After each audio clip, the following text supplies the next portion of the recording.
Hey everyone, welcome back to my channel. My name is Nicole and I'm a wedding photographer based in Toronto, Ontario. So today I would like to share with you 8 essential shots that everyone should take at a wedding ceremony. These are the moments that really tell the story of the day, so it's important to get them right. I'll also be sharing some tips on how I get these shots, the lenses that I use in each situation, and any other tips that I have. So let's start with the wide ceremony shot. This is one of the first photos that I take when the ceremony begins. It's crucial because it sets the scene and gives context to the whole event. For this shot, I stand at the end of the aisle, at the back of the aisle, and I use my 24 to 70 millimeter f2.8 lens. I find this lens is perfect for capturing a wide shot of the ceremony with all their guests, decor, and backdrop. To get the best result, I like to take this photo at the beginning of the ceremony just to make sure that I have that. I also like to take another wide shot during other key moments during the ceremony.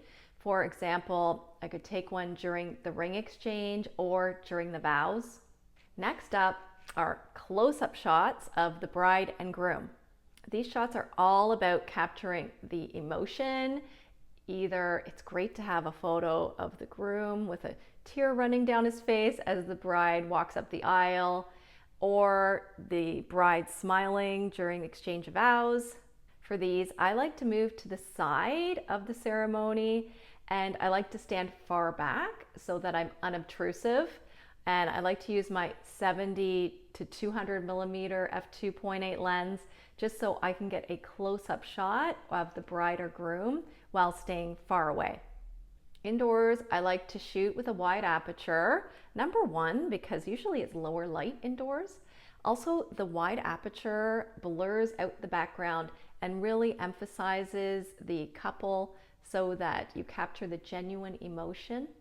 All right, the next shot that I think is also important is shots of the front row in the wedding ceremony. You know, the front row is where all the most important people sit on a wedding day.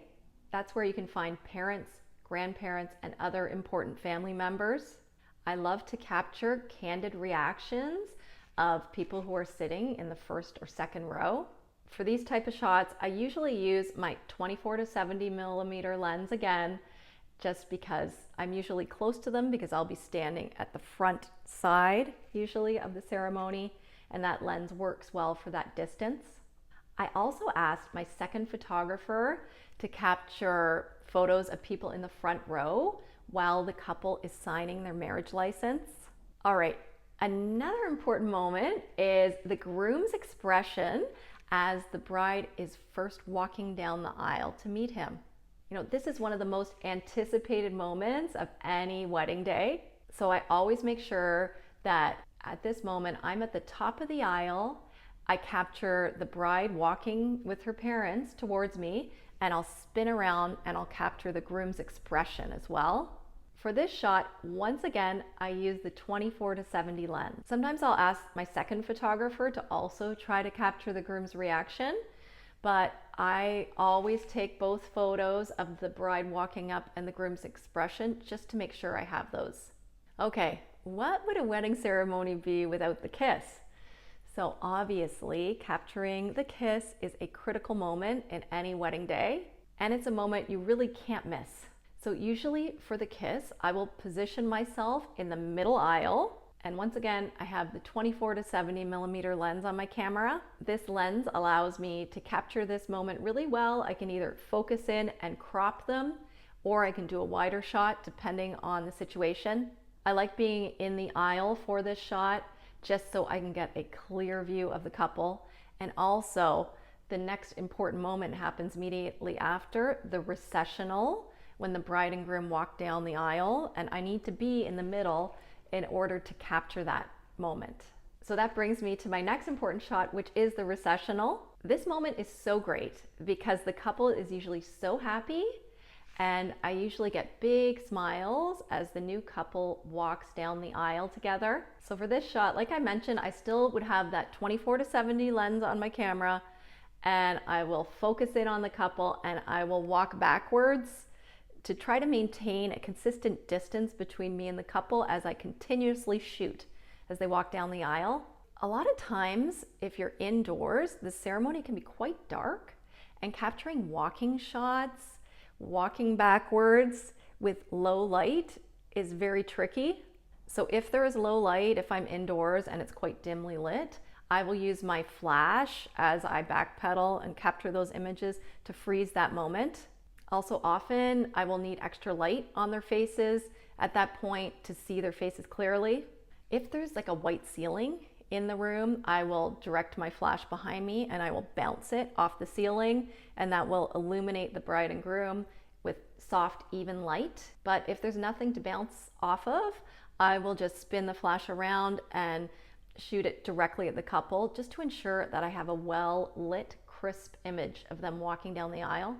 So my last important shot is creative shots. I find that longer wedding ceremonies give me more of a chance to be creative. When I have the time during a ceremony, for example, during a Catholic ceremony, which usually is about an hour, I love to take out my 85mm lens and try to get some more creative shots. Things I like to capture include close-up details, or unexpected angles are always nice. I like to take close-ups of the bridesmaids' bouquets. I also like to take close-ups of the exchange of rings, like just the hands is always nice.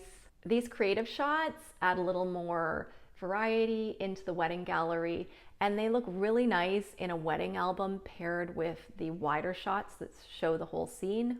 So there you have it. Those are my 8 go-to photos that every wedding photographer should really have when they photograph a ceremony. From wide shots that set the whole scene to close-up shots that really focus in on the emotion of the day.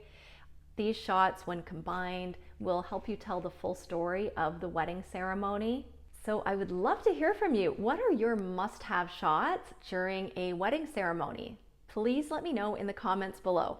And if you like this video, please don't forget to like and subscribe for more content like this.